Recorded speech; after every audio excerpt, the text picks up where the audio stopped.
చాలామంది చర్మం మీద దురదలు వచ్చినప్పుడు ఆ చేతులతోని ఇలా గోకుతూ ఉంటారు. గోకిన తర్వాత అదే చేతితో వేరే ఒకరిని తాకడం లేకపోతే వేరే చోట తాకడం చేస్తూ ఉంటారు.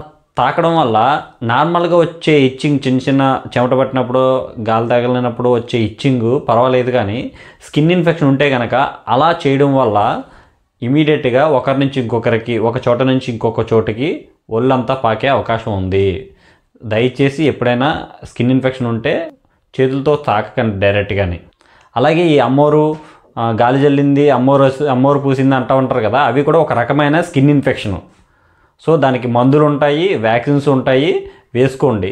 ఈ స్కిన్ ఇన్ఫెక్షన్ వచ్చిన ఏదైనా కానీ చిన్న చిన్న క్రిములు, మైట్స్ అంటారన్నమాట, చిన్న చిన్న మైట్స్ వల్ల వస్తూ ఉంటాయి. అవి మన శరీరం ద్వారా లోపలికి వెళ్ళి ఒక దగ్గర నుంచి ఒక దగ్గరికి పాకుతూ లోపల గుడ్లు పెట్టేస్తూ ఉంటాయి. అవే పొక్కుల కింద వస్తూ ఉంటాయి అన్నమాట. ఆ గుడ్లు పగిలి మళ్ళీ క్రిములు అయిపోతాయి. ఆ క్రిములు మళ్ళీ ఇంకో చోటకి వెళ్ళి ఇంకో దగ్గర గుడ్లు పెడతాయి. అలా స్కిన్ ఇన్ఫెక్షన్ ఎక్కువైపోతూ ఉంటుంది.